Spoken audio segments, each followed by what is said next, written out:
Welcome, everybody. Axioms on Trial, episode 46, I think. It doesn't matter. We've hit 1,000 subscribers, and that's really the highlight of the show. We are so grateful. I don't know if you even knew we'd get here in, I think this would be the 51st video we've uploaded total, not just the live ones, which is what we typically assess as the count for the episodes. But we'll have clips that we don't count within the episodes. Those should be clips of episodes.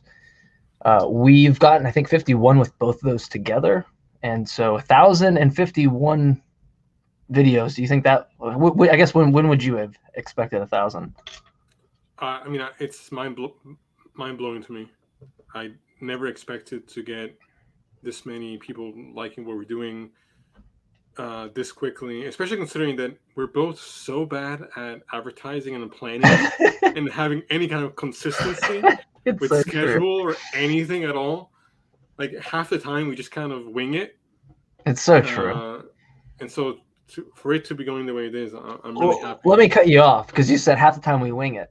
I think every time I've done the show, we'll do the countdown and we're listening to the song and we're waiting to come in. And I'm like, what am I going to say?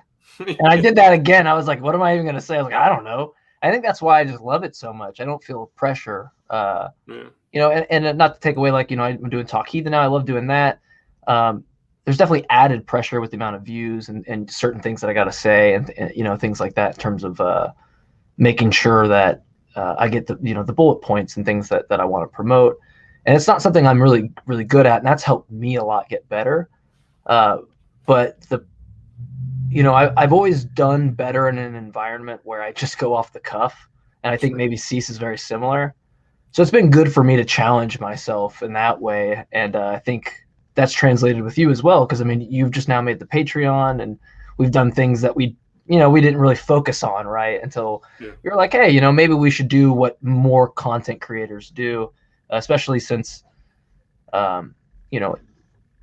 if you could do this if anyone could make content of what they love and have people support them and they do that, like, why? That's amazing. I will do this for free every day. But if we can get support and get paid to do that, why would you not do that? That's just, I think, an obvious thing to put out there. But speaking of which, the Patreon is Patreon/Axioms on Trial. I think we have the link up on the YouTube channel. It should be there. So if anybody's interested, rake in them YouTube bucks. I heard they're huge, but no, I'm just kidding. But yeah, we're excited today. We're gonna do kind of a different episode. We're gonna kind of present different positions on our moral position. I know me and Cease have had. Or Cease has been consistent, I'd put that way. I have not been. So if you go back and you look at the episodes, you'll see me make declarations that I don't believe in the Izot distinction and that I'm a realist. I think it's safe for me now to officially say that I've turned the opposite on both of those.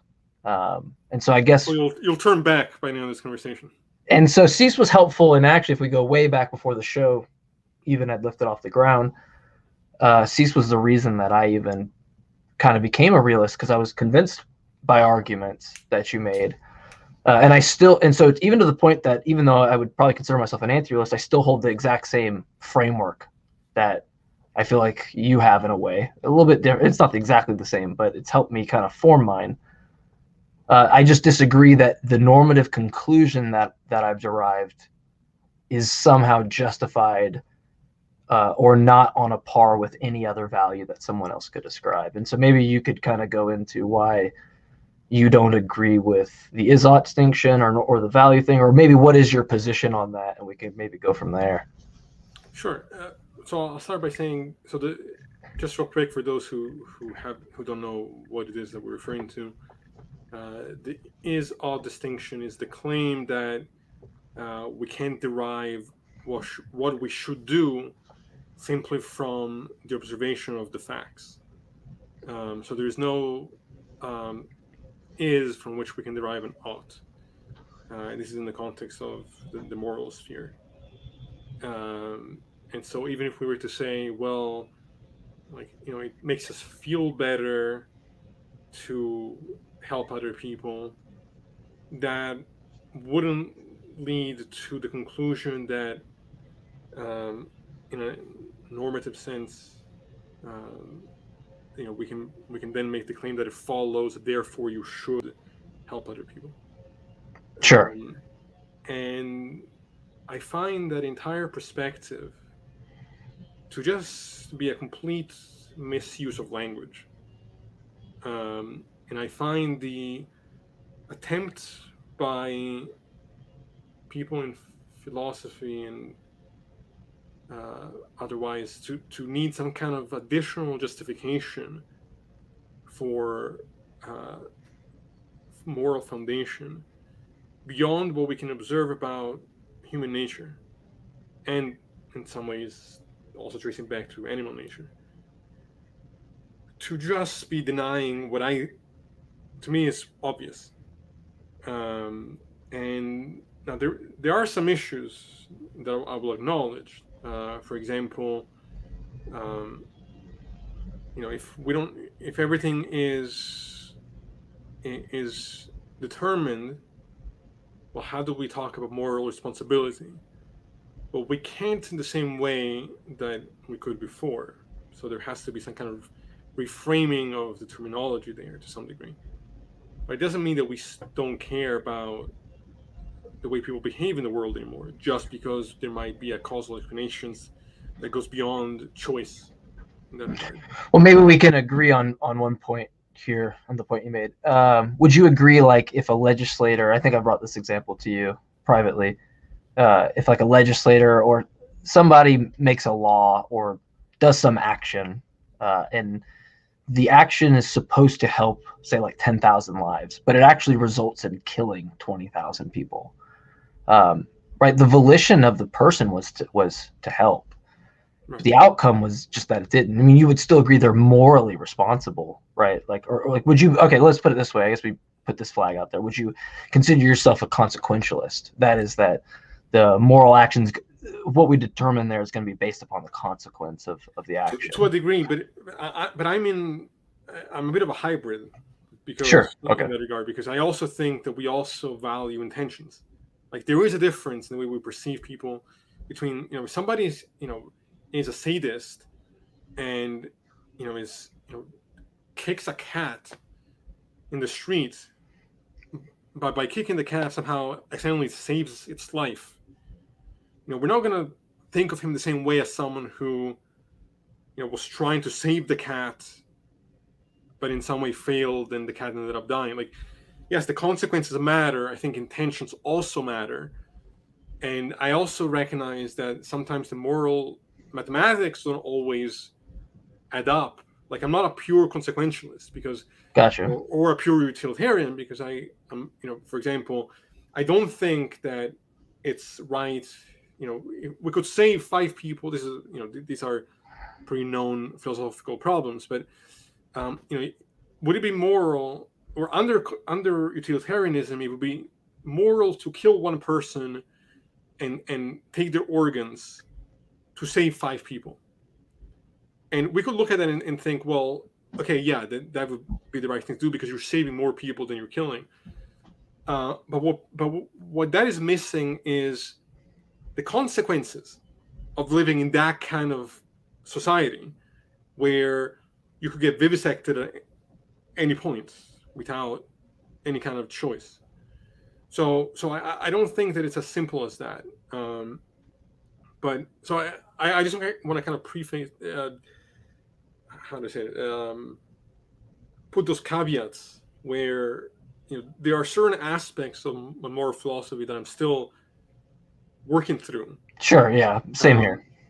But where I don't think that there's any question for me is on the issue of the is-ought problem, because I think the problem is non-existent.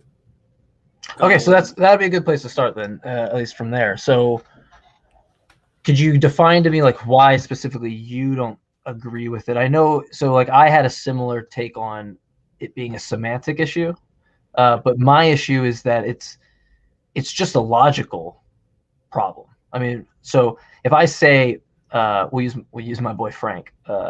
we'll say Frank is happy. Well, actually, we'll just do it this way. X makes people, or we'll say happiness is a feeling people have. Okay, and then we could say premise 2, X makes people happy, and then the conclusion, like we ought to do, like a normative conclusion, we ought to do X, right? So we can establish that happiness is a descriptive affair in premise 1. We can establish that whatever X is another descriptive affair of what makes somebody happy. And then we can conclude that that's what we need to do, but just logically that just doesn't follow. There's a value that's not subsumed in the axioms that you presented from a descriptive point of view that get you to the normative. What we could do instead is go, people make us happy, or I'm sorry, people are happy or can be happy, whatever the premise is. X makes people happy. We ought to do what makes us happy is premise 3, and then conclude, therefore we ought to do X. And then we could logically derive why we should do X because we added some normative evaluation, right? So what about the logical syntax, I guess, that would it be that you disagree with? Because that's my hang up. I don't know how I could deny that. But I want to make sure that I'm following you. It sounds like you're suggesting that we're kind of sneaking in a kind of unjustified value that is there without really a foundation. Am I misunderstanding you? Like when you say that, I would say whatever value we have is on a par with whatever value someone else could ascribe. Here's why I disagree with that entirely. That would be true if our phenomenological states, when holding a certain value, were exactly identical. Like if there was no difference between your experience of the world in helping people and caring for people and valuing certain kinds of behaviors, and someone valuing hurting people and stealing from people and using people, if there was no concrete difference in that kind of existence, well, then values would be completely arbitrary and actually relative. Like the results from value would be relative. What I'm trying to claim is that that's not how actually values operate. That this distinction between fact and value is actually far more what's the word we use? Ambiguous. That it's not that we arbitrarily choose what we value. There are certain things that if we have the capacity to experience those things, we inherently value because that is the kind of creature that we are. And the word ought, let me just say just one thing because I think it will sure. my point better. Okay. The word ought is always concerned with a goal in mind. I would agree with that. Yes. So yes, you could say if somebody wants to do harm, then they ought to do X, Y, or Z. Fine. Yeah, I mean, that would just be a hypothetical imperative. If if I want to achieve goal X, I ought to do action Y or something like that. So, and I actually don't have a problem with that. What I'm saying is that then you can't call, by definition, you can't call that person moral, because the context in which it makes sense to talk about morality is one in which the goal is well-being. That's all I don't know. That's what I disagree, though, because I feel like that just begs the question. Just to say that. So I feel like because then we're saying in reference to what we mean by what we ought to do, and the whole issue is just what we ought to do is in reference to well-being. But the whole point is to say that I don't see why, if I was a person who we live on this planet, and I go, I think humans are actually a detriment to the planet itself, and that I think everybody, including myself, deserve to be just eliminated, irrespective of suffering or well-being. Or not well-being. It's just that I actually value the opposite, because I think plant life is more valuable, right? I don't know what it is in virtue of that isn't a better value as opposed to saying well-being. Because why can't I just say what we're talking about normatively with morality has to do with what we ought to do with the well-being of everything that's not us? Because that perspective would be arbitrary. If well-being is at the But foundation, that's my argument, is that I feel like they're both arbitrary. So here's why I disagree with that. Because think of, how do we define health, right? Like health is an open-ended concept. Like what is the life expectancy now compared to what it was 100, 200 years ago is vastly different. We don't have a clear definition of health, but we know the difference in terms of experience between being healthy, even if it's on a spectrum, and being unhealthy. Like the difference between someone who's functioning and someone who's, clearly dying in front of our eyes is as distinct as any we make in the scientific field. So, how would I say this? It's not like there was this term health that preceded us. We observe the difference in experience, and then we construct a language to distinguish between certain experiences. The preferable state over a non-preferable state, right? In that context, I mean, yes, we can add then the value that we seek to be, or we value being healthy over being sick. But let's say someone comes along and says, well, I've decided I'm going to value being sick over value being healthy. Okay, you value what you want. Mm-hmm. What I'm saying is that you can't then call yourself healthy while being unhealthy. Like, okay, so but what it stops, my problem is, I guess that's the problem I have, is that health is just necessarily defined as those states, right? As those phenomenological, well, maybe physiological states, I guess, more aptly put. But if that's the case, if how is it necessarily defined? We don't define like metaethical views where something is good in virtue of how we've defined that. Like that's the problem, right? We don't. Health in that aspect to me seems to be it is the fact that there are preferable states, but I don't understand how the value of which state it is that you should value, right? Like, how is it that it's not the case that somebody actually prefers to just end their life because it's so miserable, right? Then that value is just there. My thing is, I don't understand how that's an objective value to hold. Because with health, yeah, you could say it is the fact that one state is the case and the other state is the case, but the value of which one you would take it seems to be subjective or circumstantial, right? No, but so what I'm saying is the same thing applies in the field of morality. Like, yes, it's true that someone, at least theoretically, because I actually don't believe that you really get this in actual existence, but it is true that someone could say, well, there's these two states, feeling healthy and feeling sick 24/7. And I'm going to choose to value feeling sick over 24/7. I'm not convinced that that's actually even a possibility, given what we are phenomenologically speaking. But let's say that that's a thing.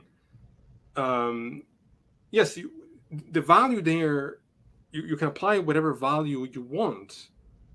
But what matters is the objective difference between the two states and the definition of the two states. So you can choose to value being unhealthy over being healthy, but you can't choose to call yourself healthy while being unhealthy. Like, these descriptions are secondary to the states that we experience. And I'm saying that if people are claiming the moral sphere to be separate from the way in which we apply language in every other context, they're making a mistake. Um, I think the confusion is that people are ascribing the notion of value as though value itself has to necessarily be a moral value.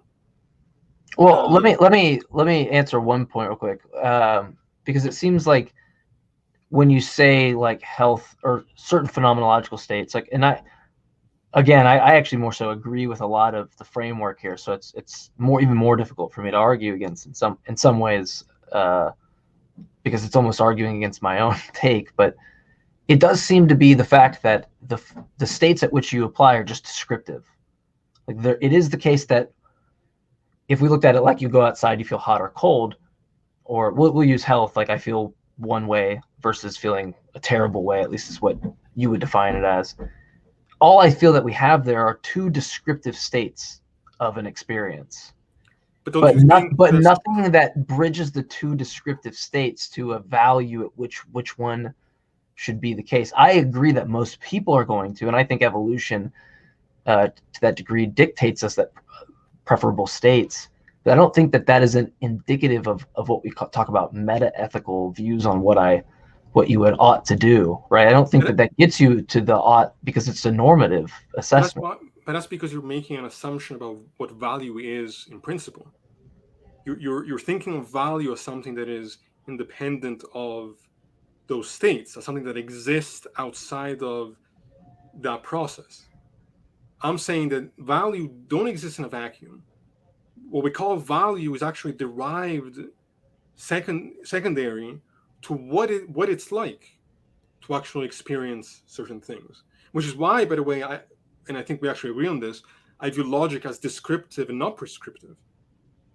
Agreed. So, but I mean, so with that, I mean, so I'm looking at this from the way I like to look at it more so is, and I think you're familiar with like Sean Carroll and Sam Harris's talk on this, right? Yeah. Like I had listened to that so many times to the point where Sam Harris, it was always the view I took, that Sam Harris's view. And then one day, so I got way more into propositional logic. I got way more into understanding inference rules. And I just now cannot, so I don't look at it like the ought, like I had this conversation with Max, who will be on the show at some point. He was supposed to be a host at the very beginning, but he will eventually be here. But I had the same kind of conversation, was that it's about how the structure of the logic works. It's just not valid to say, regardless of when you say this phenomenological state, the state of health, the state of hot or cold, those are things that I can agree. I can agree with you on the conclusion. I can agree with you on the fact that those are premises that are descriptive. What I can't agree is that those premises can justify you getting to that normative conclusion. Because from just a logical standpoint, like, how is it not the case that a value isn't snuck in when I say people are happy, premise one, X makes people happy? And well, I mean, aside from the fact that happy might be a snuck-in value in itself, but the fact that I can just say, therefore we ought to do X, doesn't seem to be the case that I could actually justify that. Unless I just say we should do things that make us happy, therefore we ought to do X, right? But that seems to be valid if I compare the two. No, but I can do the same thing to what you're doing now. I can say, well, why should I ought to care about logical consistency? So, okay, I agree. Yeah. So I guess it's the same argument what you say, like, why I look at the stars, why ought I care about a science for studying astrophysics or whatever it might be? I don't know.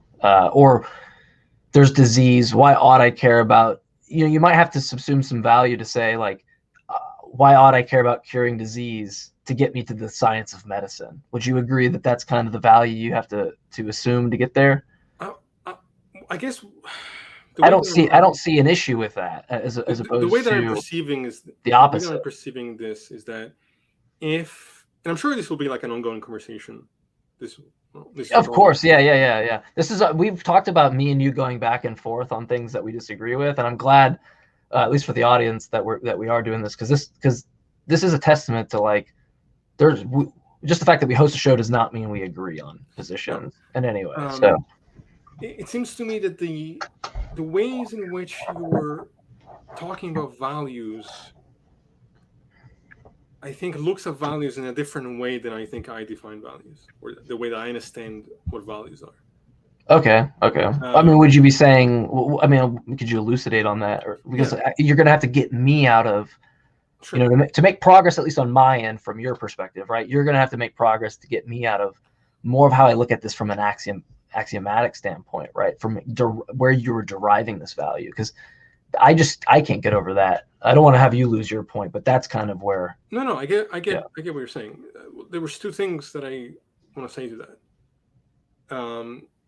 The first is that I think any oughts, regardless of context, whether it's I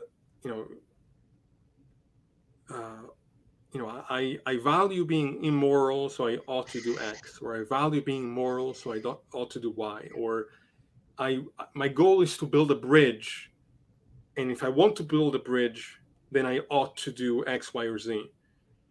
The value there is always concerned with a foundational goal in mind. Now, the question is, does that goal, is the reason why we have those goals arbitrary, or does it arise from something objective?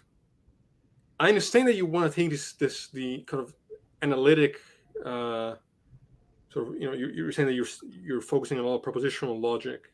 Yeah, well, I'm also from just like for the viewers and maybe for you for an assessment. I'm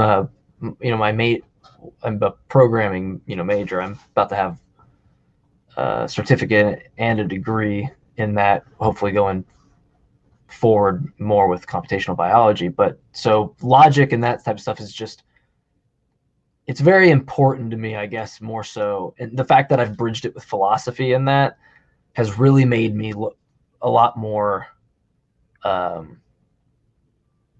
guess it's just harder for, like, I look at it from that standpoint and I'm like, I don't see a way out of that, right? I just don't see how you don't sneak in some value there, especially from a computational standpoint. It just seems very, I guess maybe as Sean Carroll even put it, right? Facts go in, facts go out, values go in, values go out. It seems to be it just seems to be computationally the case. But not if values are a certain kind of fact. Like, again, that is assuming that there are facts on one side and values are this different type of thing. And I'm saying that when you look at it from a phenomenological perspective, what we think of values cease to be this thing that exists on its own, independent of the facts and independent of the experience. They're just another kind of fact. And so, while I value the analytic perspective, I'm somewhere in between the continental and the analytic considerations. Sure. And I mean, I think on this point we actually agree that it's not logic that dictates reality. It's reality that, if anything, dictates how we use the languages of logic. That's why I see it as descriptive and not prescriptive. Okay, so well, could I ask you, like, I have a causal connection issue as well, right? So I'm gonna have an issue the same way, and I think that maybe why we might agree on, maybe we don't, because I think I've talked to you about nominalism in some ways where we might differ on that in some ways. But so I'm going to deny abstracts and universals, and a big reason for that is the fact that if I'm person P, I'm going to say, like, my premise could be person P has knowledge of fact X through some causal connection. Like there's some causal connection between person P and fact X about the world. It doesn't seem to me the case that there's not that situation. It seems to me abstracts, like numbers or real entities, or universals like redness or whatever it might be, seem to be exactly the opposite of that. And I think the same thing with moral facts, right? How is it the case that we have, I mean, you might agree and say, yeah, there is a causal connection, And if it is the case, like, what is it? Because I don't, it might be what Mackey's argument from queerness or somewhat similar. It just seems like it's such a thing that I don't even know what gets you to the causal connection of moral facts. It seems to be like abstract objects to me that it's defined as something to me that I don't even know how it could be causally connected to that value. So I see it. I mean, I couldn't sit farther from the case. Like, yes, okay, well, yeah, sure. So I agree with you that I don't believe a number is an abstract form that exists out there. If numbers is a description of something that's actually taking place in the physical world, it's not its own abstract object. So I agree with you there. And so then that makes sense. We won't have that issue then. Yeah. But I don't think that morality is in that category of abstract anything. I think morality is a term, at least the way I think it should be used. Talking about should again, right? In describing phenomenological differences, like, and I think Begin to Know wrote this in the chat here, and I agree with it. The value emerges from or depends on the kind of creatures that we are. Like, it's put that on the screen. What we value doesn't arise from nothing. Like, there are reasons why we value what we value, and I think those reasons are verbalizations of facts about conscious experience.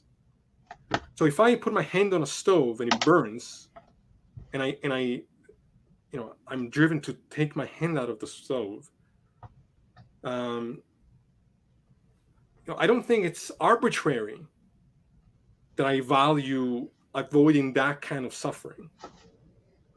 It's almost, to me, it seems self-evident that I avoid that kind of suffering because of what it is that the kind of creature that I am. And in mind that this is not about, because I remember talking to someone on Discord once who was saying that I wasn't a moral realist because I thought that morality has to apply to minds. That's nonsense. Like, it may be true. All you need to do to be a moral realist is believe that what is true is not based on opinion. I'm not talking about cultural norms or. No, I would agree. Opinions. In terms of mind dependence, I'm going to say just independent of someone's subjective thought of what right or wrong are. There just is a right or wrong, independent of your mind about what you think it is. But it's not independent of minds, period. Right? Like, it's still dependent on minds, but that's not a problem in my view, because minds are part of reality. Like, I think people are going to agree with that, right? Because then you're talking about, like, if a rock impedes on a cliff and breaks it, there's no immoral action like for breaking part of the cliff off. It's just like an amoral thing. Like, there's not. It's not. You know what I mean? So I don't know. Think about what you just said, though. Think about what you just said there. That then you shouldn't have difficulty. If that's true, right? And not everybody sees that way, like, because Tino, for example, sees differently. But there's a lot. I don't really understand. There seems to be a lot of different ways you can view this, apparently. What I would say is, yes, the reason why we don't think of a rock, falling on another rock as it being an imposition of will is because those things can't experience. And yes, we may be made of the same matter that everything else is made, but the difference is you're saying moral actions only matter when it regards the mind, essentially. But they matter because they relate to the suffering and well-being of conscious creatures. So, in what context? What sense does it make? What sense does it make to say that we can talk of morality independent of well-being? Then what it is that we're talking about at that point? Like, I would say that the same way that when we talk about health, we're talking about a certain kind of well-being. The same thing is true when we're talking about morality. We're talking about the difference of certain kinds of experiences and the behaviors that will lead to preferable differences. Why do we prefer those differences? because we are the kind of creature that necessarily prefers those differences. Now, again, you can say, well, what if what if I'm the kind of person that values keeping my hand on the stove until it falls off? Okay, like I can recognize the notion of ought not necessarily being a moral one, and simply being concerned with any goal you choose to have. I just wouldn't agree that then you can still call yourself moral. Like, I think to me, the term ought is an amoral term. It just, whatever goal you have, you ought to follow certain steps to achieve that goal. Yeah, sure. I'm only saying that in the moral context, those oughts are related to phenomenological states that we value necessarily because of what we are, because values don't exist in a vacuum. They arise from our experience of the world. Does that make sense? Yeah, but so you're using that as to say that the goal itself is not an arbitrary assessment, but no, it's not arbitrary at all. In fact, it is. I mean, that's like saying, is it arbitrary for me to experience, like, because yes, I agree with you that abstract objects aren't a thing, but I don't agree with you that, and maybe you didn't say this, but I think the nature of consciousness is a thing. I don't think the nature is arbitrary. And by nature, I mean you just think like the gradients of what a conscious experience can be and feel. Like and in turn, what it is that is valued off of that experience. I don't think it's arbitrary. I don't think it's relative. I don't think it's a matter of opinion. Like, yes, we can play those theoretical games, right? Like, we can say, well, maybe somebody could come along who values throwing up until they're dead. Like, we can play those games. And I don't mean that in a consenting way. I'm just saying. No. But it's not something that I think that I really take seriously. It's like saying, well, we can imagine that somehow my experience of red and your experience of red is entirely different. Like, I'm actually seeing green when you're seeing red, but we happen to both call it red, and somehow, like, there are, it's. But I don't think that. But so here, I guess this is the issue I have real fast, is that none of that I disagree with on the conclusion, right? Like, an error theorist, a subjectivist, an anti-realist can all agree with everything I feel like you said. And I think that in a lot of the reason why I have that, or why I was a realist, is because I still find those arguments very convincing in a way. What I think the move is that I disagree with is that when you state that there is a nature of phenomenological experience and that we can have some gradients towards that, I don't know about what declaring about what is that case that subsumes the value in any way. It seems to me like that it's still the same, like, logical mistake to go that we can look at this, but I don't know about what the fact that is the case that tells me about what any behavior someone should hold, right? Okay, so let's take a step back. I don't. Yeah, sure. What do you define value to be? Some normative behavior standard, some standard that people ought to behave or do, or a value is something that someone holds. But if you're talking about in the context of normative values, it's some standard at which we should hold. So where do you think the standard arises, or do you not think it arises when talking about health? Like, do you think there's always this? I think it arises value once just doesn't get off the ground. it gets off the ground once you decide what it is that corresponds. Right? I don't think that you can have Y without establishing X. And what I mean by that is I don't think you can say, if I have goal X, I ought to do Y. I just don't think that whatever the Y part is can be subsumed without a goal, which it sounds like you agree with. Sure. Oh, of But course. But where does the but goal? but I don't know where that goal just somehow kind of just is assessed throughout the So descriptive assessment of things. so I think that is the crucial point here, is that it's a mistake, and maybe you're not saying this, but it's a mistake to think that the goal is arbitrary. That, to me, what I'm saying is that the goals arise from um, actual facts about reality, and that even those that might hold goals that are contradictory to things like well-being wouldn't hold those goals if they had the same access to certain states of experience that other people might have. So when someone, when someone wants to hurt other people, I think they're doing so out of a experiential unawareness. Um, they are lacking the what it's like to feel connected and to feel the experience of love for the other.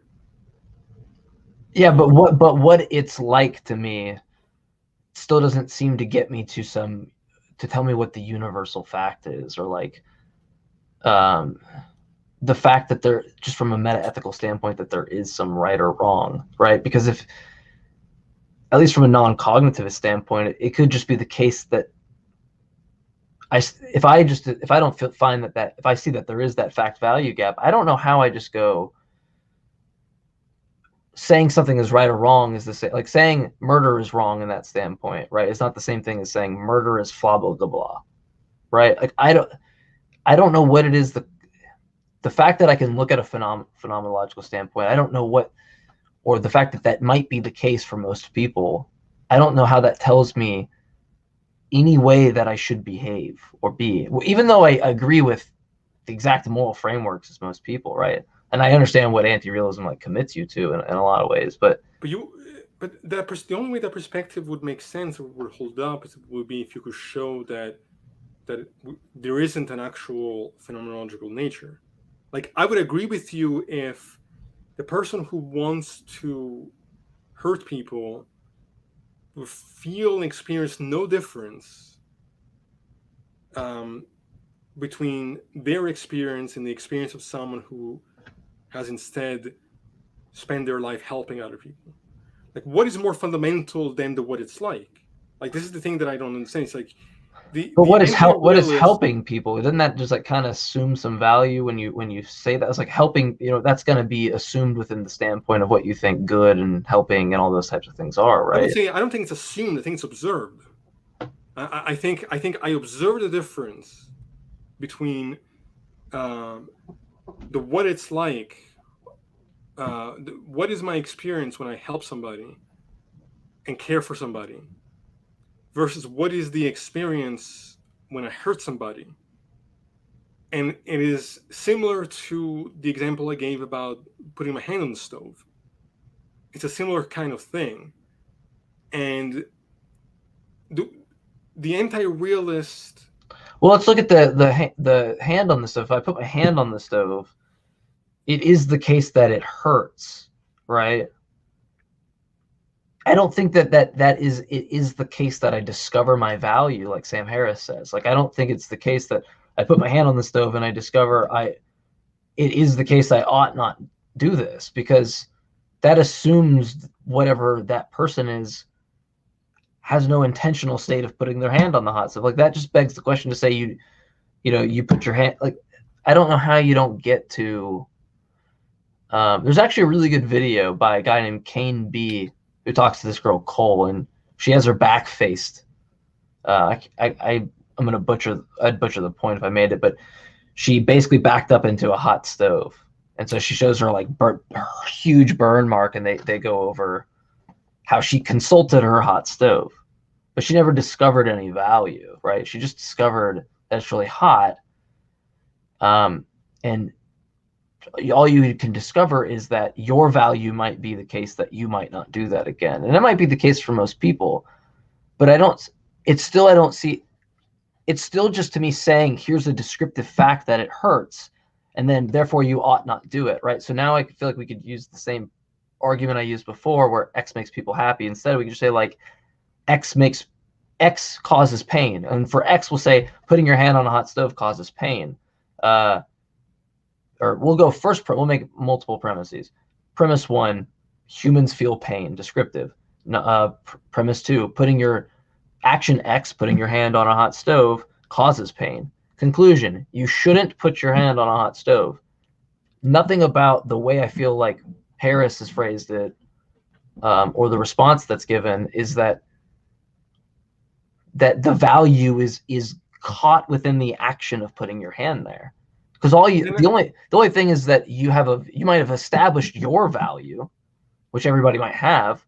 That doesn't tell us anything about how the ought should be, right? Or how ought people's values should be. I think that is a confusion of terms, and I think it's detaching value from where it actually arises. I mean, I want to say one thing just real quick to respond. Sure, yeah. We still don't have a reason why we ought to do anything. It's feeling based in the universe. Let me let my cat in, by the way, while you respond, because they're minds are part of the universe. It's not like there is us and then the universe is this external thing that is separate.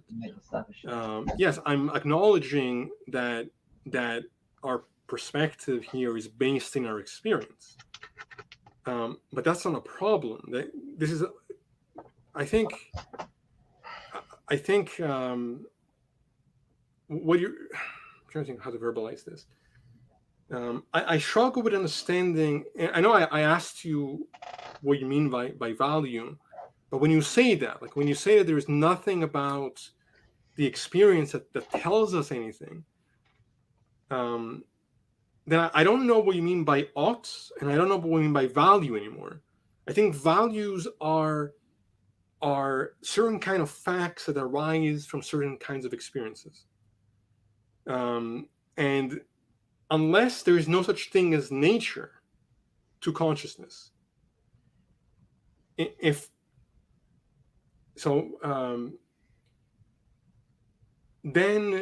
if there's such a thing as nature to consciousness, then our values are simply what results out of having certain kinds of experiences in the world. So when I burn my hand because the kind of creature that I am, I will necessarily value not putting my hand on the stove. I don't think there's a problem that I'm disagreeing with, like the fact that you're only gonna. I mean, but the fact that it's entailed, right? It's entailed in the experience. It's not that there's the experience and then the value is independent of the experience. As we need some kind of additional justification of a separate category. Well, no, but it does seem to be the fact that the value, right? If it's going to say that it's objective, that it is independent of just the way that I feel about it. But it's not just the way that you personally feel about it. It's the way that we feel because of what our nature is to begin with. It's not a matter of the individual. It's a matter of, I guess the issue here is, do you believe there's such a thing as nature, or do you not think there's such a thing as nature? I don't think that there's this other category. Well, what do you mean? We'd have to define that, because like from an ontological standpoint, yeah, I agree with like nature and that, but I don't believe in property. Like I'm a full nominalist and things like the properties and these types of things. I don't think there's anything there. I think it's just the thing that actually exists, and then the way that we categorize those things.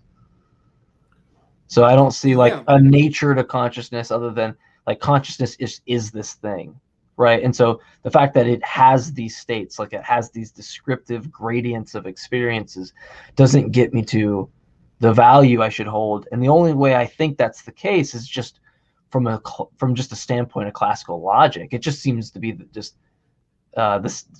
the same point that I don't know how you get to what you ought to do in some way from a purely descriptive assessment of the world, which to me is all that's said when you say I put my hand on a hot stove. Well, it's just a descriptive assessment that there's pain. If X causes pain, I don't see how you conclude, therefore I ought not do X. It seems that you have to say, it seems that you have to, like, right, okay, let me just ask you, what seems more valid just for logically?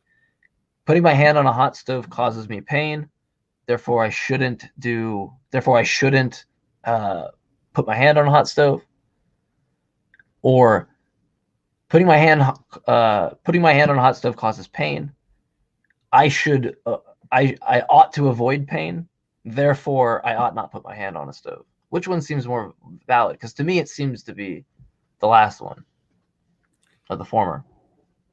I'm not convinced that there is actually a real difference, and I think it's because. So you would challenge the actual issue with the validity of the first one and say that there's probably not a validity issue or something, no, right? What I'm challenging is the framework in which you are applying here, in the sense that all of that only makes sense if you hold that value and talk about morality belongs to this kind of meta category that's beyond the descriptive. That justification is somehow, it's almost like, I mean, this is where I think it's in a way ironic, is that on one hand you're saying that abstract objects don't exist, that all we have is the reality, and then we categorize that reality. Mm-hmm. But now it's like, in this context, it seems like you're needing some additional justification that goes beyond the descriptive, and that to me is problematic. I don't know what is. I'm not sure I understand. I'm trying to think of a way to, because you're saying the pure description doesn't lead us to what we ought to do.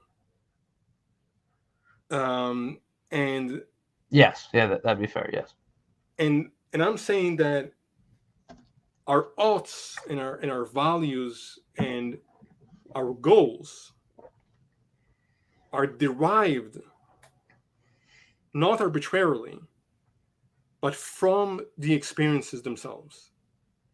And they're derived in that way because we have a nature that is not arbitrary. The same way that we may all be individuals, but we're all bound by gravity when we're on Earth, right? I mean, it's not a great example, but I'm going off the cuff here. Yeah. Okay. Yeah. I think of consciousness as, like you said, this gradients that we don't have a choice in the experience that we end up having. And so to me, it's almost contradictory to say, well, you can have an experience of pure pain from which we can't build anything off of, and yet choose to value that pain. I think it's an existential contradiction. Now, there may be certain suffering that you can learn from, and I actually would argue that there are certain kinds of suffering that we must go through to better ourselves. But I still think the value is being stuck in there, because it's not about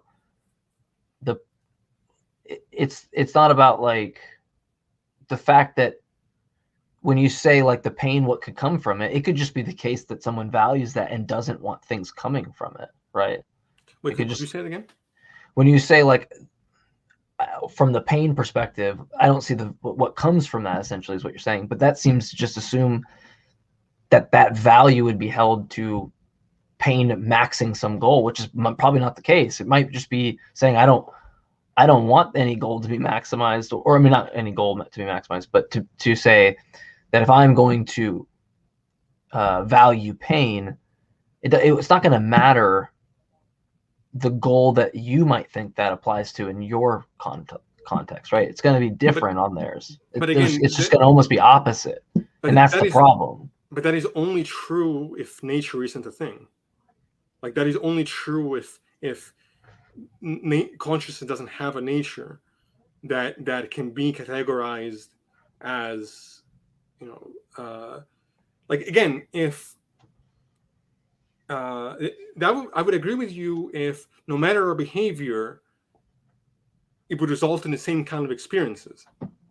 But I don't see why I should accept that somebody could value pain in the way you're describing, without So any even kind if they like referred that as the type of pleasure you would call, right? I mean, that's going to be essentially the value that they're going to hold. That in some ways is the opposite, right? Well, again, keep in mind the details here. Like, yes, I know there are people who are masochists, right? Like there are certain kinds of contexts in which certain kinds of pain can result in pleasure. Like this is what I'm talking about on a spectrum here. There are certain contexts in which you go to a certain kind of pain. Like, for example, if I want to work out, right, and feel better by working out, well, I'm going to have some physical pain to get to that later goal of well-being. Like, I'm not saying that pain is always out the window, but I'm saying there are certain kinds of pain which you cannot build anything off of, which you can't build from, that by virtue of what we are, we're never going to value. And we're necessarily not going to value it because it's an existential fact that that's the case. That we can't value it because of what we are, what it means to experience, what it means to what it's like. Now, I guess what I'm saying is that if you acknowledge that consciousness has a nature, then it can't be the case that what it's like is going to be entirely subjective or relative to individuals. There's going to be a shared great type of experience, and maybe on a spectrum, but it's not going to be so vastly different where you're going to be able to value things that I entirely don't value in the context of suffering and well-being. I don't know if I'm expressing this in a way that's clear to people listening or to you. No, it's clear. It's clear to me. I will say, like, and even so, Ada says, another intense show. My brain always hurts after this. So, I think my diving into like philosophy the first time, it or even the certain words that were said would always just like I'd go out of it and be like, gosh, this is ridiculous. It hurts my head. Listen, you just eventually get to some point where it's like anything else, like any word that you just know to say. Especially if you're like a musician and you use certain terms, it's just something that it comes to you. I understand what you're saying. I guess I still just like I don't want to feel like all the stuff you said and throw it to the wayside and just be like none of that matters. Because for me, for my moral framework, I mean you're almost just highlighting exactly the exact conclusions I agree with. Of even how you derive it. So I'd even be taking notes to critique my own in favor of things you've said, right? But I still cannot get to how that normative conclusion, right? I guess it goes back to what I said earlier. The error theorist and the subjectivist and non-cognitivist could probably all agree with you. But they wouldn't agree that there is no, I don't think they would, though, because on the conclusion, it's just not to say that you derived the conclusion from purely descriptive states of affairs, that you successfully did that. And that's the hang up I have just from a logical standpoint. But I think that the hang up takes place when you have a view of what these terms mean that I think is a category error. But what is morality without talking about it? Morality is talking about in which you should do in like, right? It's in context of what you shouldn't have done in the past or what you could do in the future. But that should, if it's going to mean anything, can't be independent or separable from the facts of the matter. We're not going to find some justification beyond the reality of the facts, because what would that look like? What would that even mean? How can you derive Yeah, I mean, the question of, I mean, if not from an is, where do you get the ought, right? I mean, that's kind of the question. Right, Sure. and I'm saying that you can't. It's saying the question doesn't even make sense from my perspective. Well, I mean, if you simply state this is the goal and your oughts derive of what you should do, like a hypothetical imperative, yeah, I mean, that's pretty much what you can say. But I'm not saying, but yeah, but I But don't think there's it's even nothing hypothetical. like there's nothing like on a metaethical level of what, like, right, like I was telling somebody this earlier. It's like there's there could be a descriptive statement of business ethics are defined as this. You're right. It's a descriptive assessment. And then there are goals at which I should do, right, to go and coincide. I shouldn't kill my business partner, right? That would be unethical. I shouldn't do that. How do I derive the shouldn't? From what the rules are set as. Those are just things. Those are descriptive affairs of that thing, even if it's really just a normative kind of value that we're just assuming. But Okay, but here's, let me stop you right there, because this is the difference. I'm not saying, I don't think it's assumed. I think it's derived, the goal, that then we can write down a blueprint as to how to achieve the goal. The goal doesn't arise from a vacuum. That's the issue. The goal arises from facts of reality. And so I reject metaethics in the context in which you're expressing it.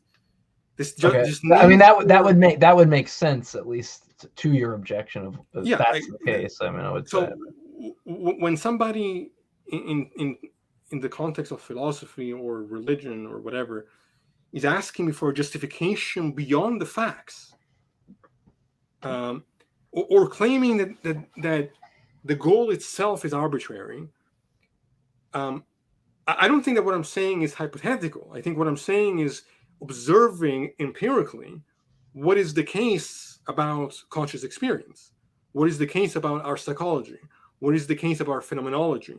These aren't just hypothetical what ifs. I think they're observations that come out of the what it's like, which is self-evident, and which I think is shared by this nature that we're all part of. The what it's like, though, it's like, and this is going to be a part two-ish thing that we'll probably talk about on why I kind of reject a lot of aspects in Nagel's paper the way that you kind of embrace them.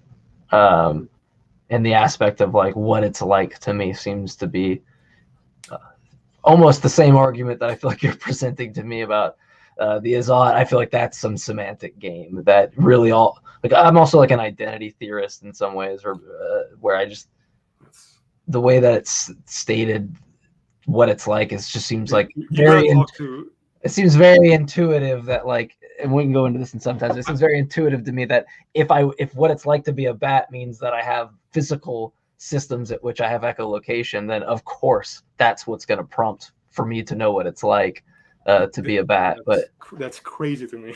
That seems that's crazy to me that you can say. It's ridiculous because it seems so intuitively obvious to me that, like, if I had physical system A, and that physical system A is a human, then I have quality experience that's relative to that. If I have physical system B and it's a bat, I have echolocation and quality experience that corresponds to that. Well, yes, of course, if you're system B, but if you're system A, you're not going to have access to what it's like for system B. Because I'm not system B, it seems very intuitively obvious. Of course, but yeah. that is the point, right? The fact that we can get the physical description of system B, but because we're not system B, we don't have access to its experience, to what it's like. That shows that there is a problem with the reductionist perspective. I disagree. I think that because how are you going to reduce the experience that is physically dependent upon your system when you don't have access to the system that produces the emergent conscious experience? Like, that's just the case. It's just the case that your experience can only, if we're going to do anything to reduce it, like, I would never reduce it on a physical level and know what it's like, because I can explain it in physical ways, but I can't have the emergent property because I lack the physical system to have the emergent property. But then you're not, in that case, you agree with me, then you're not a pure reductionist, because that's what reductionists actually think. I'm an identity theorist, so I don't really, I'm not really too. But you can't even see that. But you can't even say that. I think mental predicate F corresponds to like physical predicate G. They're the same thing. Like or brain states, neural states, mental states, they're the same. But hold on. That is I'm sorry. We should do sorry, this. Right. We should do the show tomorrow or whatever. Yeah, you're right. I'm sorry. We'll have a part 2 on this. And I'm getting excited because this is the kind of thing that I yeah, like. sure, yeah. And so, Kat, look, I want to point out something real fast. Kat says, "Attack the arguments, not the person." Yeah, Me and Cease are like, I'd consider Cease one of my best friends, right? I would assume you'd feel the same way, right? Yeah, of course.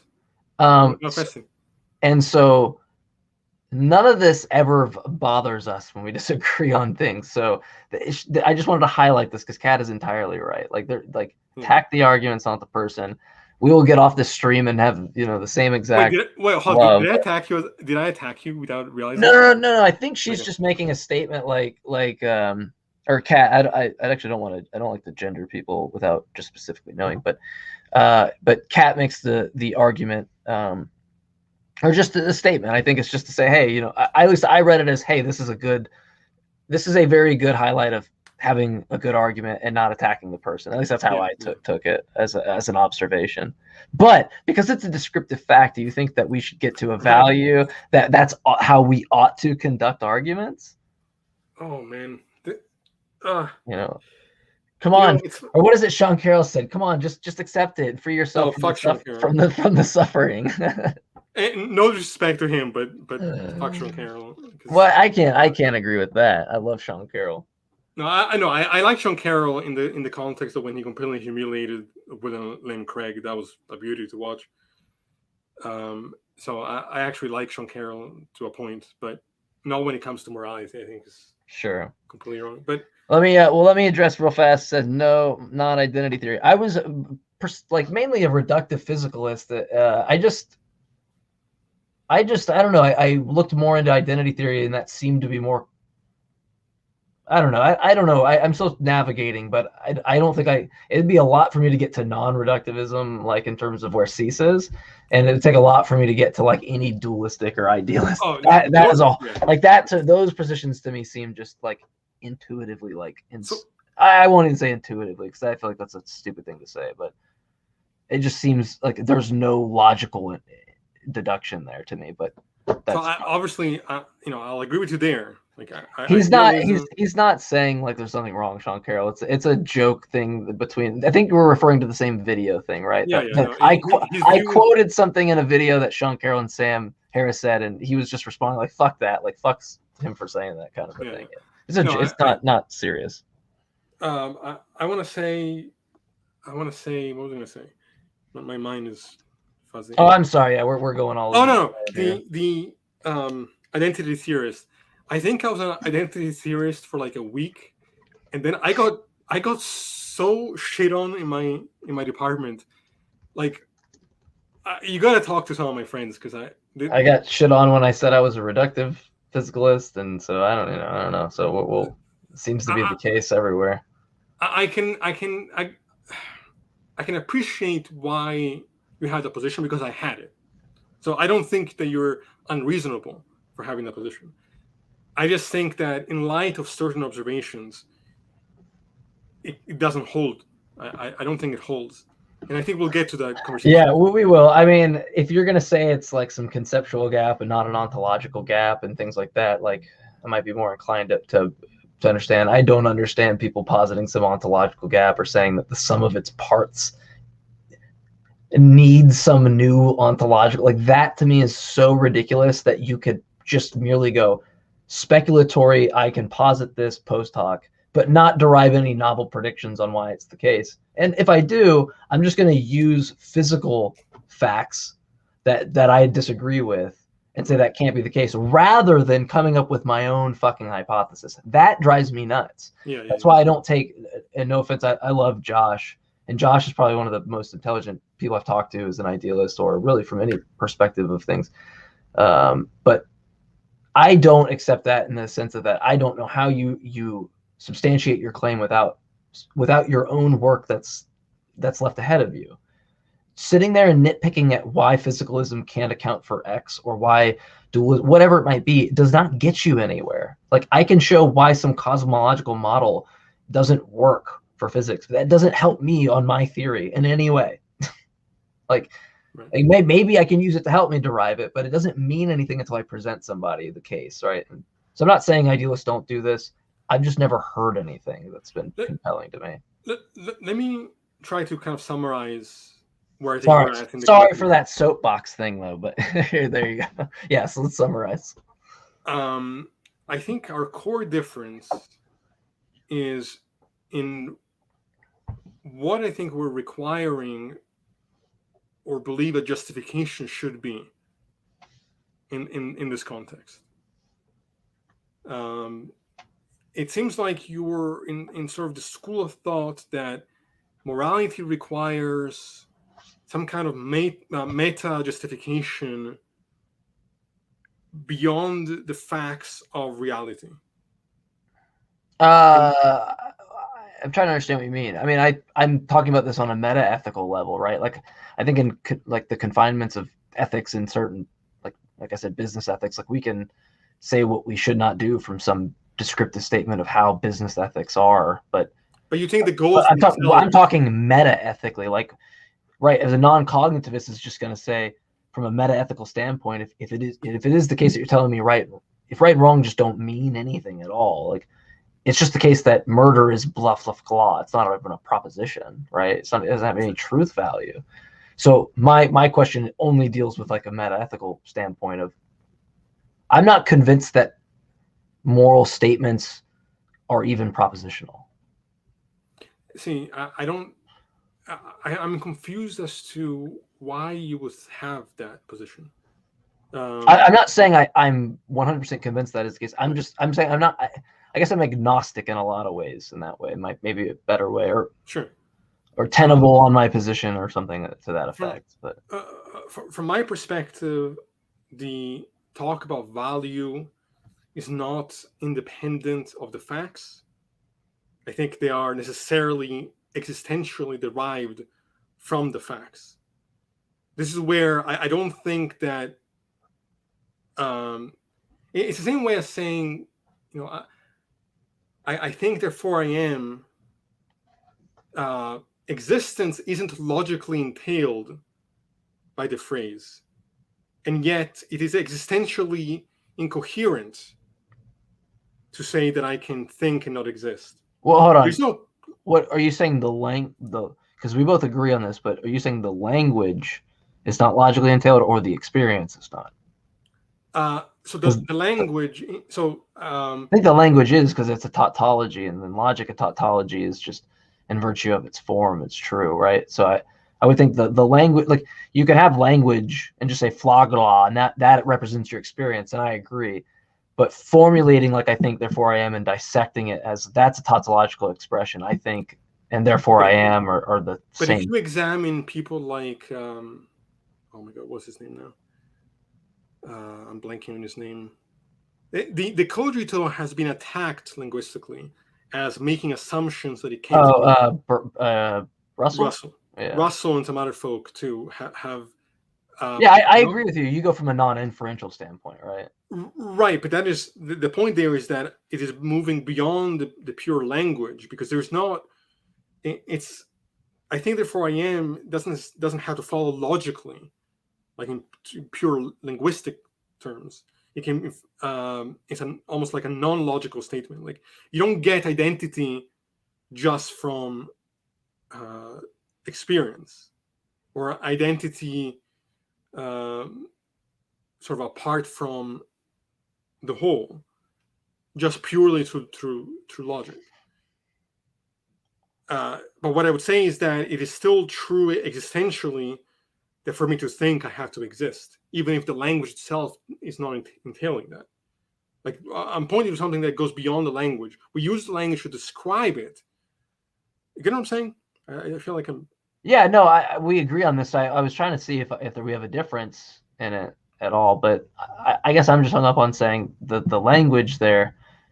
Like, we use mouth sounds to describe the experience, but when I say, like, I think therefore I am, and I kind of try to understand what that is, I mean, it is a tautology, right? It is saying I think, and then there's therefore I am, right? Very similar, like if P then Q.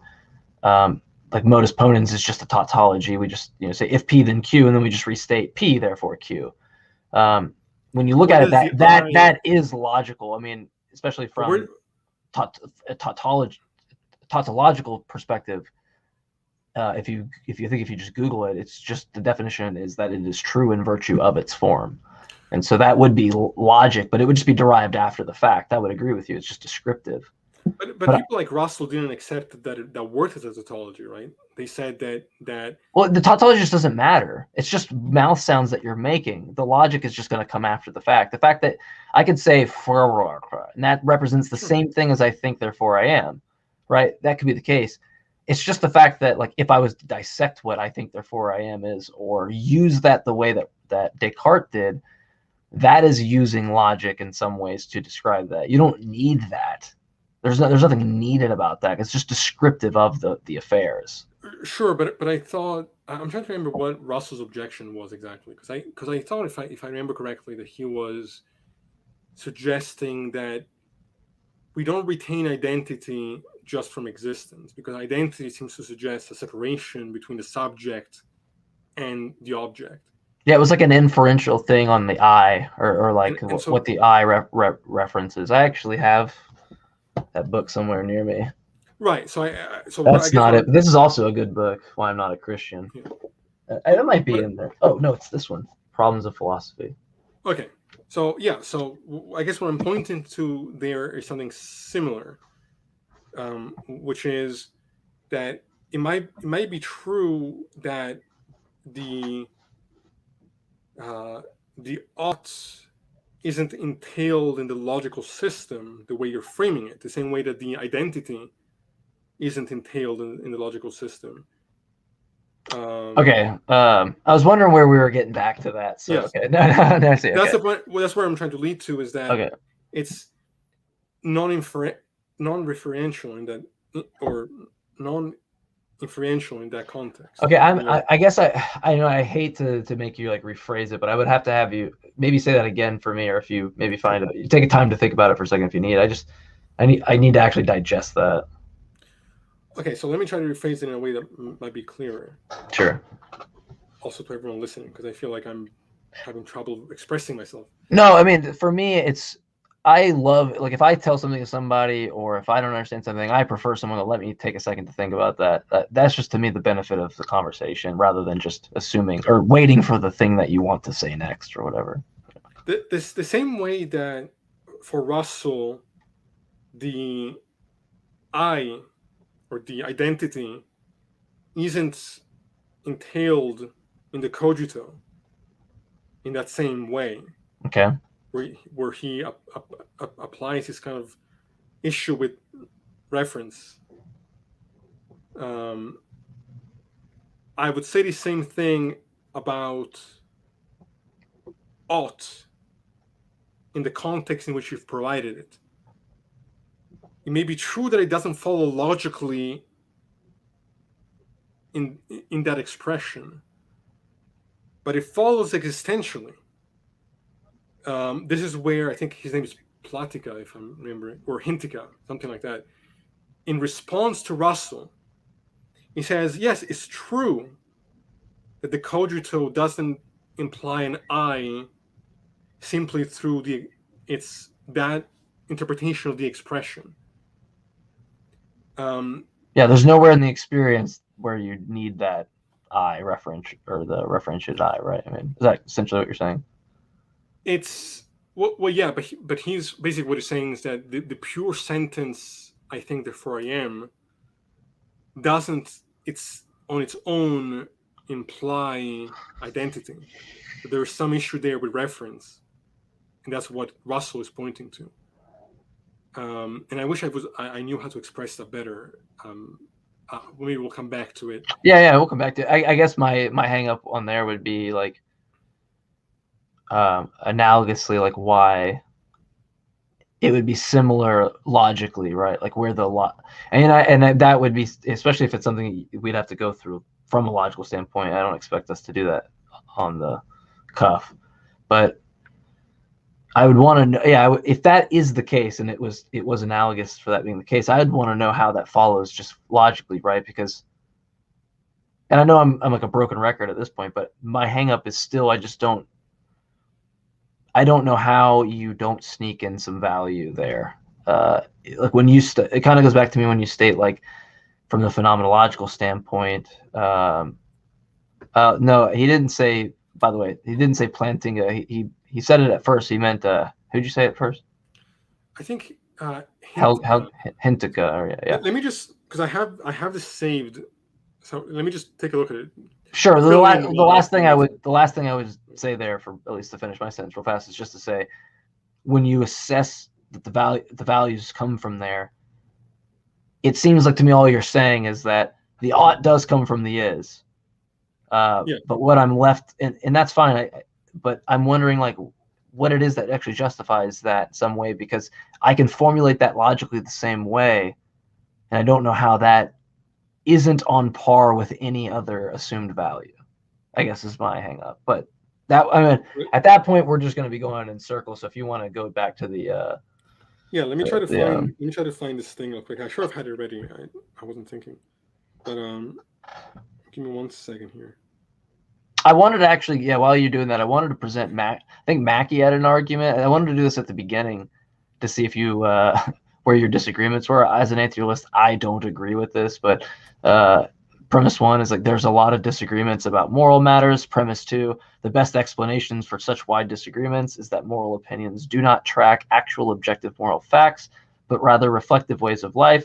Conclusion, therefore, moral opinions do not track moral facts. If you want at the end here, we can go. If you want to, I just wanted to. For me, it's a bad argument, but I wanted to hear a real from your position at least why you would disagree. I thought it was a bad argument. I was reading in some book. I can't remember which one it was. I don't think what is morally true is dependent on opinion, but I do think it's dependent on mind, and to some extent, opinions can be influenced by the existential facts of the matter, but they don't have to be. Mm-hmm. So, like, you can think that something will lead you to well-being and be mistaken about it. But I found the thing I was going to read to you. Sure, yeah, and that was something I poorly planned out. The goal of the conversation today was to go. I was going to present him some like typical anti-realist arguments, and then see his response, and then go into it. But we just kind of dove right into it, so we were hot. Okay, so and hopefully I won't bore people listening, but in an influential 1962 paper, Jaakko Hintikas argues that the cogito should be understood non-inferentially as a performative utterance. On this analysis, I exist doesn't follow logically from I think, nor does Descartes suppose otherwise. Rather, the transition from I think to I exist is non-logical. Indeed, the statement that I do not exist is not logically incoherent. The key point, according to Hintica, is that the very act of thinking that statement, the cognitive performance, is existentially incoherent. I cannot both think the statement and believe it to be true. Hintica takes the emphasis on cogito as intended to express the performatory character of Descartes' insight. It refers to the performance, to the act of thinking, to which the sentence I exist may be said to verify itself. What I'm saying is that, do you follow that, first of all? Yeah, I guess my first thing to ask you're saying it's the way he's saying it's not that logical move. You're saying that's the analogous part from the is to the ought. Yes, I can agree with you that there is not a logical necessity in that kind of sense of in which how you're expressing it. But I can say the same thing about the cogito. The point here is that there is a existential necessity. There's an experiential necessity to where I think it's contradictory to make the claim that one can experience what it's like and choose to value certain kinds of suffering over well-being. It's I don't know if I'm making this clear. I'm trying to show you an Sure, analogy. it is. I guess I don't know if this is. Hopefully, this wouldn't be non sequitur to the point, but um, like if why is it the case though that we have? Because if you're deriving it from that, then it almost seems like Mackey's argument there could apply in some ways to say, like, why is it the case that we have such differences in moral intuitions? Because I don't Because think. people, well, I can answer that. Sure. Because there is no reason to assume that we should have access to what will best lead us to well-being, especially when we're so irrational. Like on a basic level, we have certain understandings that we can't all just kill each other, or we won't have survived as a species, right? So at first you may have started with very small tribes, and then it expanded as we went on living. But the differences in opinion can be explained by the fact that there's still much to learn about the depth of human experience, and that people often don't think about these things rationally and do in fact hurt themselves, and do the wrong thing, because we have competing drives. We have immoral drives and we have moral ones, and there's nothing about morality being reduced to phenomenology that entails that we're not going to do the wrong thing, because we're also driven by other drives, and sometimes we're self-destructive as well. I'm not saying that our phenomenology is purely one that creates the best framework for moral. I can't think of the word. Success. Mm-hmm. But there are certain things that I think are pretty clear. Like we can observe the fact that when those who hurt other people are harming themselves. Like this isn't I'm not sneaking in value here. I can observe that. I mean, this is what Psychology 101 tells us, right? Like when we're looking at the psychology of bullies, why is it that they often come from broken families and their own abuse? Abused people tend to abuse, and we can observe these things. Do you follow what I'm saying? I mean, yeah. I guess I don't know that like causal connection would change anything to like. Right. I mean, of course, though, that's going to make the person value potentially hurting people in some way. But like, my thing is because of that, right? In virtue of that being the case, I see no difference in virtue of some other scenario in reflective attitudes towards yours, right? Like I don't know. Right. Like So the difference I think I can just be always see the par aspect of it, and even though I agree with yours over the bully, right? It seems to be derived in the same way, the same illogical way is being used to get there. I would say it's not. I would say the bully is reactive or reactionary to their circumstance. They're not processing their circumstance. So how is that different though from a reactionary standpoint to like some better, what you would call a better situation for somebody, right? I mean, I don't know. Because I'm applying an analysis that is looking at the whole of experience. Meaning, if the bully had access to my experience of helping other people, then and they would know what it's like of that experience, that they would recognize why they should value mine as opposed to their way of living. And in fact, it's not an accident that many people who used to be violent. That's why, for example, punishment in prisons doesn't work, right? Like often the type of programs that have kept people from returning to prison are those that are focused on rehabilitation, because when those people learn certain skills, coping skills that they didn't previously have, and their experience of the world and their inner turmoil changes, they recognize immediately why their life now is better than the life that they once had, now that they've had access to both types of experiences. Now, it may be true that I mean, I say this in the comment section. Yes, there may be people like psychopaths who, by misfortune, don't have access to certain states of well-being. But that doesn't undermine the objectivity of what I'm talking about any more than someone who has a pain disorder makes pain not objective. You get what I'm saying? Like, even a psychopath can recognize the value, maybe not of what it's like, of the pleasure of well-being, because they don't have access to that experience, but of living in a society where we're not all killing each other, because even the psychopath is going to have some kind of self-preservation.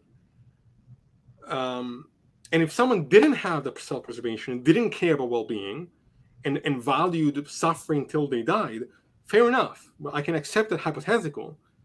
But then I wouldn't call a person moral. I would just say they have a different value, one that is outside of the moral perspective.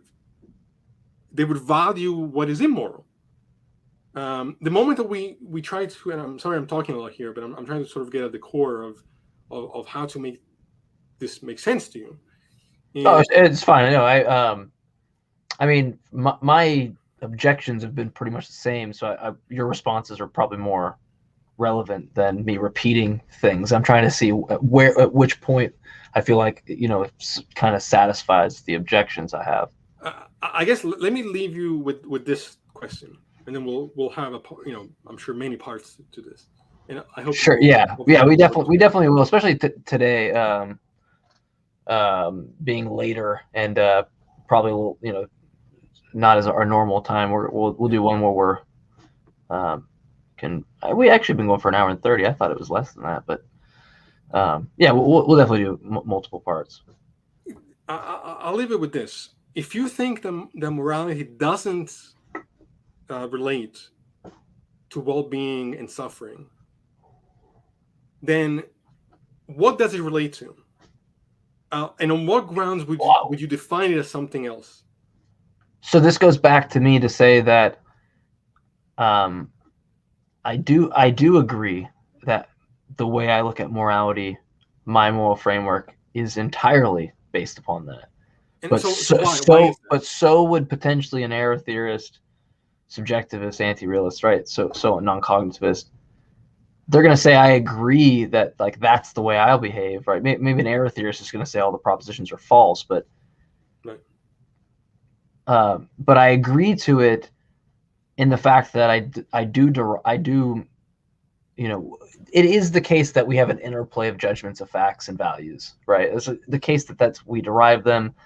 We live off of, if I want some goal X, I do this. Right. None of those are the problem. It's just the issue of how you derive the goal, right? Like in the first place, because that goal has to be derived off some descriptive state of affairs. Right. And that doesn't seem like when you the answers of phenomenological experience or gradients seem to be the same descriptive assessments as someone taking a different approach and giving, it's plant life or whatever it might be. I don't know, just something that they say. Okay, so I see the problem. Right. And then that to me seems to be, there's nothing different about your descriptive set of affairs to someone else's. I guess it's like in virtue of what, right? What else? Which a lot of people could just say, well, what if not and is from an ought, like what else? I mean, that it just might be the case that it just logically just doesn't follow, and we can't do that. I mean, so it could just be the case you just can't do that. And then it also could just be the case that maybe we refine logical inference rules to the point where we can derive it in some way, where we can get normative conclusions from descriptive. I'm a little skeptical on that, but I would be Yeah, more like, I feel like the only solution is for someone to show me like why that actually within rules of propositional logic that there's a mistake there that we're making, as I, opposed to saying a semantic one with oughts or shoulds. I'd want to know more precisely on a propositional standpoint of where the mistake is that we're making, where that actually it is a valid structure for me to say I, X makes people happy, therefore I ought to do X, as opposed to me saying X makes people happy, people ought to do what makes them happy, therefore I ought to do X. I would say that the justification of an ought beyond the state of affairs is a linguistic error. It's a category mistake. Like But you're using the I'm concept. reducing that to the logical, like the axioms and then the values that are kind of subsumed within the conclusion. Right, and I think to that I would respond what I said earlier about making the comparisons to cogito, where like I can probably even agree that certain things don't derive logically in that framework, but that has no bearing on the reality of what is actually the situation. So the same way that the cogito doesn't derive logically, or the I doesn't derive logically from the uh, I think in the sense that Russell uh, approaches it, Sure. doesn't undermine the fact that existentially it is incoherent to say that I can think and not exist. So from my perspective, the language is there, the logic fails to grasp what is actually the case here. There's something about that tool as it's used in that way that is incomplete. Um, and I guess I would say, how do I think we have to further examine the ways in which we're understanding where our goals arise from. And I think in doing that, maybe it will become clearer as to why we think that we see it differently, and maybe find more common ground through that process. Sure. Yeah. Yeah. I mean, I mean, I would kind of, I guess a good point to go on next time that I want to hit on, since there's a couple points, like one, we need to dive more into kind of the logical implications. I think we like, so if you, I know you're probably not, you said you're more on the continental side. I'm like right in between. I'm Right right in in the between. middle. Okay.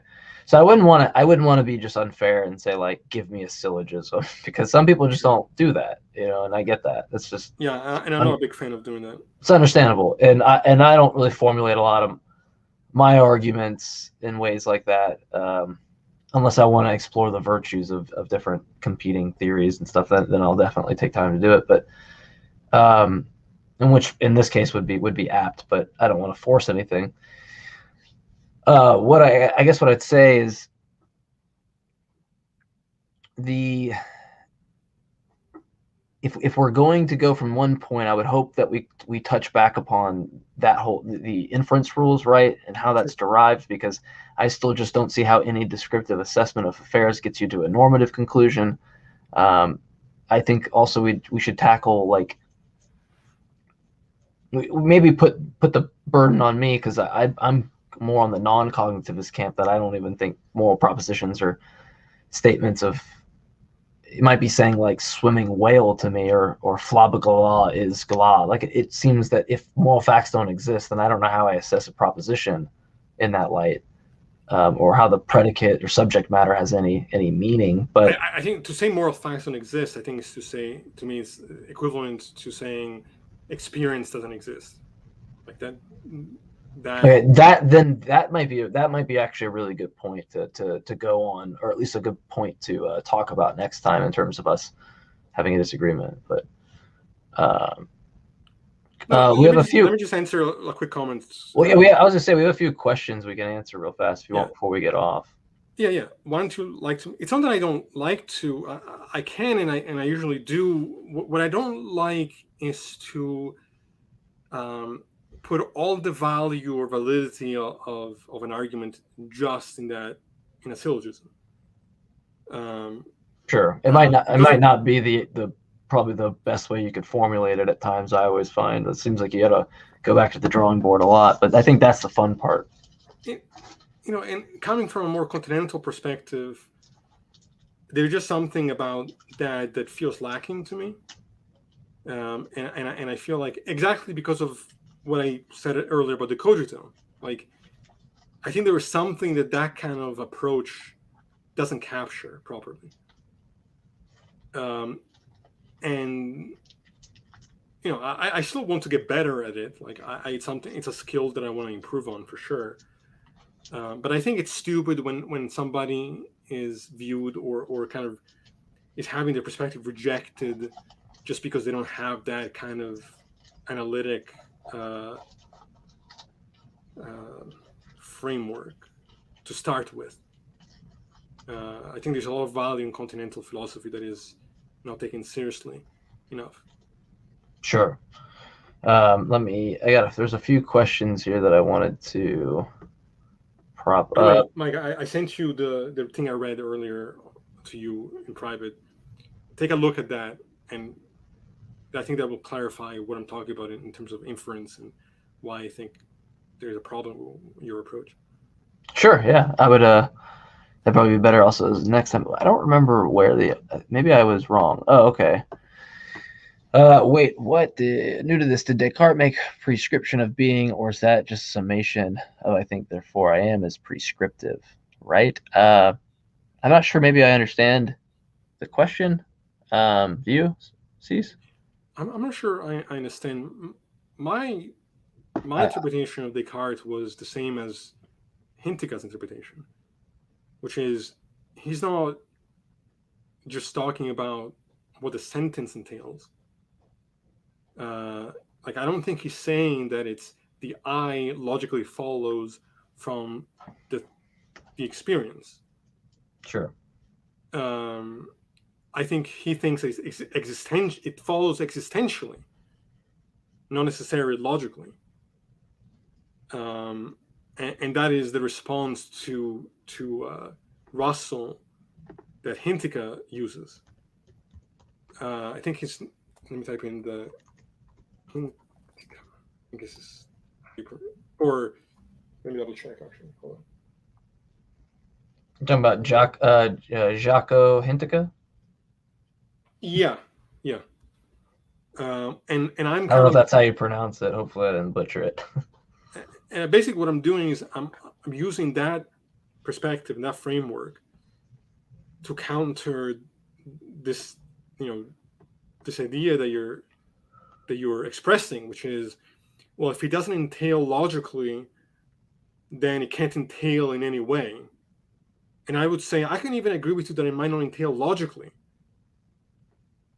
but it's still going to be the case existentially that it is necessarily the case. But obviously, I'll think about, again, my perspective on moral philosophy is not set in stone. I kind of shift back and forth as well. Like, I'm not saying that I see why I see why you like him. I'm looking at just a little short blurb, and I like him a lot. He did a lot of work with on Wittgenstein, so I knew that seemed to be. I was like, oh, that makes sense. Yeah, he's a logician as well, so that's or was. So I mean, that's interesting. Yeah, so I thought there was another question on there at the beginning, but I might have lost it. So if you see something else, maybe you can prop that on there. But I think that's it. I would say any closing remarks or anything. I mean, it wasn't really a debate or. This was fun. I wish that I was better at making my points clearer. I think I struggle with being concise and expressing things in a way that are simple and make more sense to people who are listening. But I'm trying to get better at doing that. As far as my own meta ethical views, I have even an issue with just the term there. Like, from my perspective, it doesn't make sense to talk about morality outside of the context of well-being and suffering. Like, I don't think that the is-all distinction makes sense. I think it's a linguistic and category error. And I think if morality is anything, it's a descriptive claim about conscious experience. I think it's morality is about well-being and what is or isn't an imposition of will. And now there may be certain cases where. Well, I think it's fair to call you a cognitivist and a realist. Yes, I'm a cognitivist and a realist. Yeah, I think that'd be fair.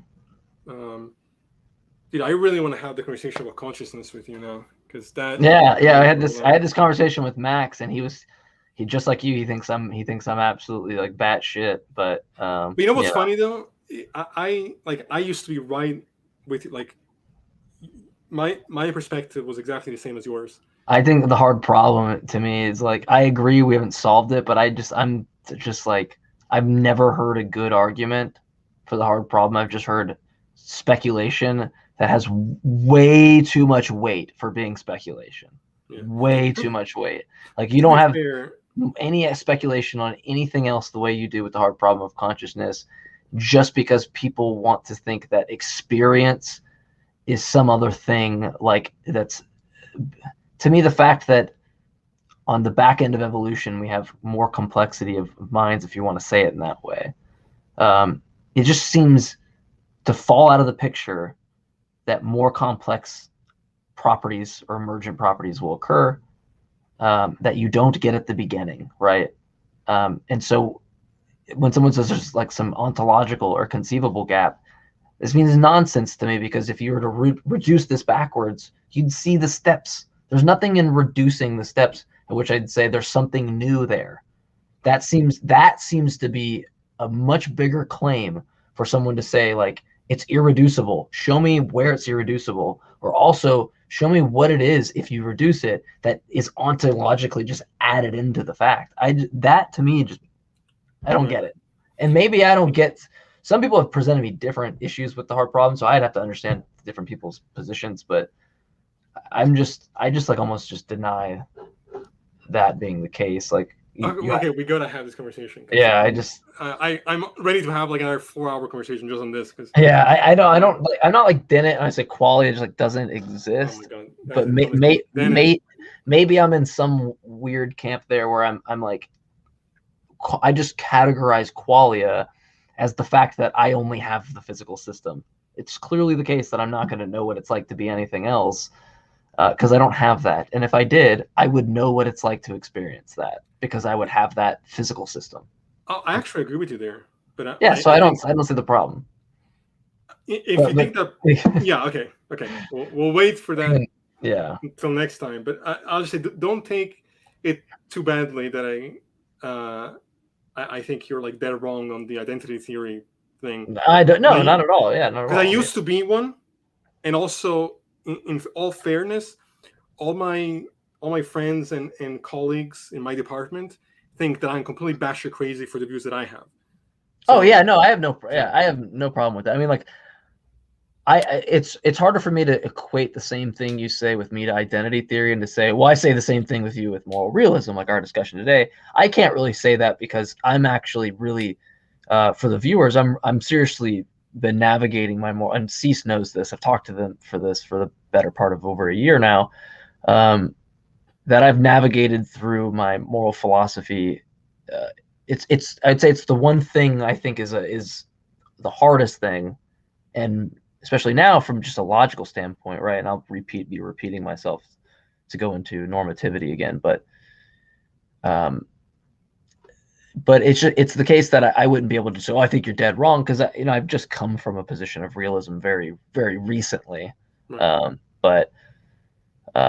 But yeah, I would say that I feel the same to you, if depending hopefully on whatever your position. I got to know your full position on it, because Max and me were having a conversation, and I was looking at him like he was like, take off your philosophical cap and your science cap and just know what it's like to feel for a minute. I'm like, it doesn't matter to me. Like that is, I don't know how you remove that. Like, it's necessarily a part of the physical entailment, and Yeah, I don't know. Sorry. It's funny because when I took philosophy of mind, my professor talked about my view like really quickly and said, "Oh, there's this minority of people who view consciousness this way, but there it's not a lot of people really think it makes a lot of sense." And I was like, "That's a fucking answer right there. Like, there you have it. Like that is the answer."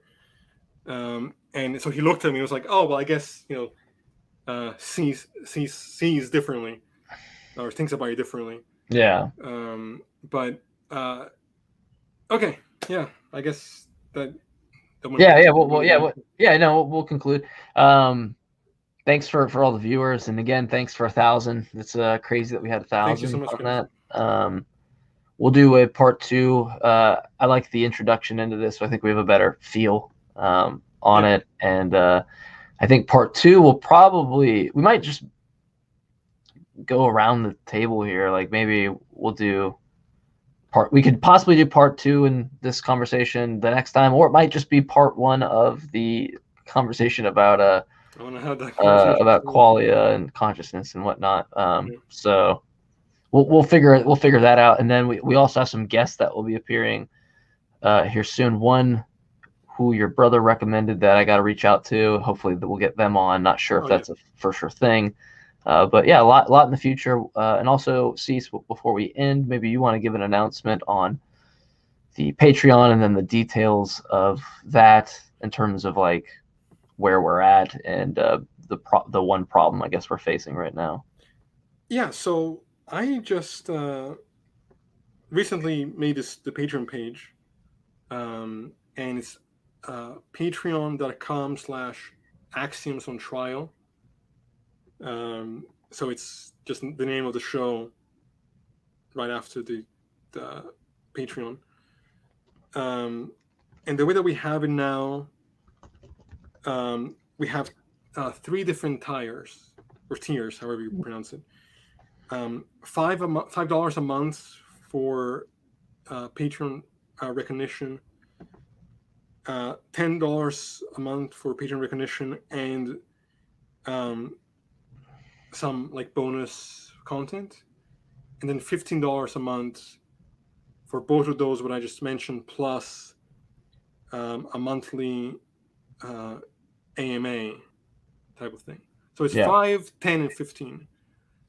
And we want to ask you guys also, like, what perks do you think would be cool, because we're still trying to like figure that out. Yeah, and we're trying to understand that, so we want to make it, like a big bang for the buck. Yeah. So if there's anything that you guys would prefer having as other tiers to whatever, let us know and we'll adjust it appropriately. Yeah, if you have something you want, then that's much better than us assuming what people want. So yeah, right, exactly. Yeah, sneaking in that value, so to speak, right?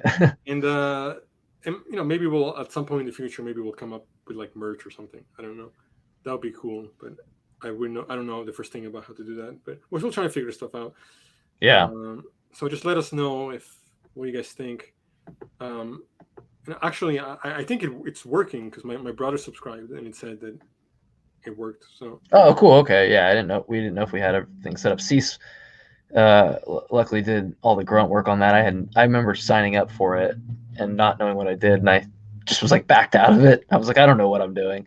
And then you're like, our Patreon's already created. I was like, oh yeah, I remember. I didn't know what the hell I was doing. So and then it took me like a week finished. to figure out. I'm so bad with that stuff, but I more or less figured it out. So sure. Yeah, I hope you guys like what we're doing and give us feedback. Yes, and thank you guys again. As I get the brand set up, we will hopefully, I don't know, Cisa, maybe we'll get one tomorrow or Tuesday. I'm pretty much good at some point, so just expect, I guess, Monday, Tuesday, or Wednesday at 7 or 8. You can always